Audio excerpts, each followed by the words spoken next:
Photos పంపించి మేము actually చూసింది ఒక 45 minutes డిలే అయింది అనుకుంటా, వాట్సాప్ చూసుకోలేదు. సో అప్పటికే that was around the same time police complaint పెట్టించింది, అంతా సేమ్ టైం.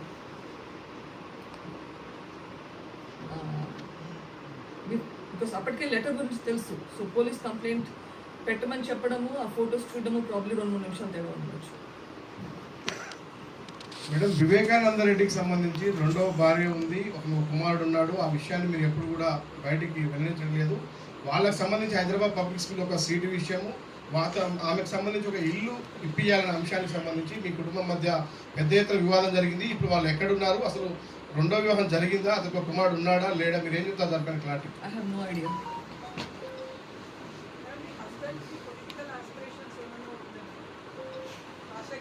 రాజశేఖర రెడ్డి గారికి ఏమైనా పొలిటికల్ ఆస్పిరెంట్స్ ఏమైనా ఉన్నాయా మేడం?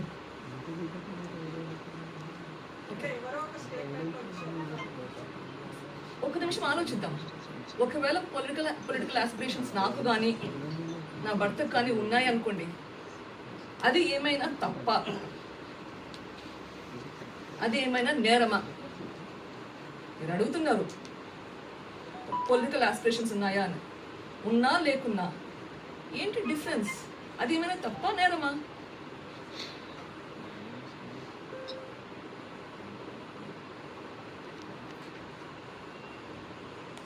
మీకు ఏదైనా చేయాలనిపిస్తే ఉద్యోగంలో ముందుకు రావు. టీడీపీ వాళ్ళతో మాట్లాడతాను, వైఎస్ఆర్సీపీ వాళ్ళతో మాట్లాడతాను. Every person that is there in, I have no bars.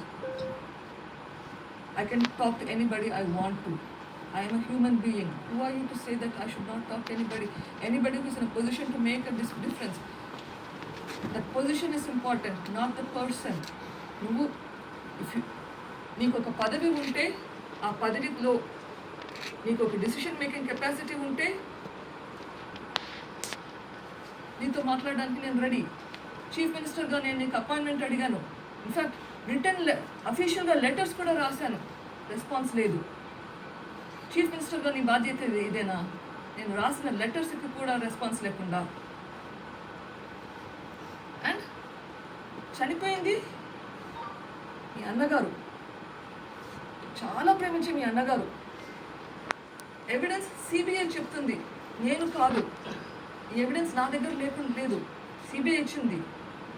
ఇంత ఎవిడెన్స్ పెట్టుకొని మీ అంతగా ప్రేమించిన మీ అన్నగారి గురించి పట్టించుకోకుండా మీరు సిబిఐ నిందితుడు అని చెప్తున్నారు. నేను కాదు, సిబిఐ నిందితుడు అని చెప్తున్నారు.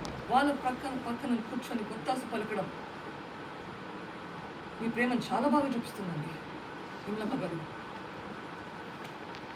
వివేకానంద రెడ్డి రాసిన లెటర్ ను ఒక డ్రైవర్ ని కాపాడడం కోసం దాచానని చెప్పడం క్రైమ్ కాదా? It is a crime. దాచారా letter? It is a crime. Yes, it is a crime, and whatever punishment for that will be given and will be obliged. It is a crime. అది చేశారు అని ఒప్పుకున్నారు.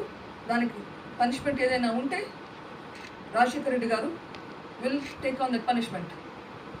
Vivekananda Reddy PA Krishna Reddy గారు clear గా మీ భర్త రాజశేఖర రెడ్డి పైన ఆరోపణ చేస్తా ఉన్నారు, ఆధారాలు చూపుతున్నారు. ఆ కేసు నుంచి తప్పించుకోవడానికి మీరు ఇతరుల పైన ఇవన్నీ అభాండాలు ఇస్తున్నారు.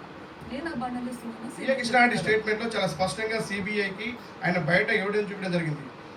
దస్తగిరి 164 లో కూడా చాలా క్లియర్ గా తలుపు ఎర్రగంగిరెడ్డి తీస్తేనే లోపలికి వెళ్ళారు. కానీ అక్కడ ఉన్నటువంటి క్లూస్ టీమ్ చాలా క్లియర్ గా తలుపు పగిలిపోయి ఉన్నాయి, లాక్స్ తర్వాత మీరు వాటిని రిపేర్ చేయించారు. దానికి సంబంధించిన ఎవిడెన్స్ కూడా చాలా స్పష్టంగా ఉన్నాయి.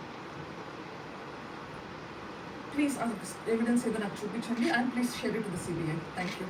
Please share it to the CBI. Yes. Madam, Krishna Reddy విషయం చెప్పండి సార్. రాజశేఖర రెడ్డి పైన ఆరోపణ చేస్తున్నారు కదా, అదే పిఏ కృష్ణారెడ్డి. CBI షేర్ చేయమని చెప్పండి. ఆ CBI to name him that list. Madam, you are pointing fingers at Avinash Reddy. Yes. So what do you think is the motive for him to go to such an extent? You are pointing fingers at Avinash Reddy, and what do you think is the motive for him to go to such an extent? Is it political or personal? Avinash Reddy motive to do this, yes, is the question. Again, motive ఏదైనా కానీ first of all ఆ మనిషి చెప్తే తప్ప కన్ఫర్మ్గా ఎవరికి తెలియదు. Nobody will know what the true motive is until the person who actually did it tells you. Based on the circumstances, we can come up with explanation as to this is possible motive. Okay. Now, Y.S. Vivekananda Reddy is a tall person, huge shoes to fill in.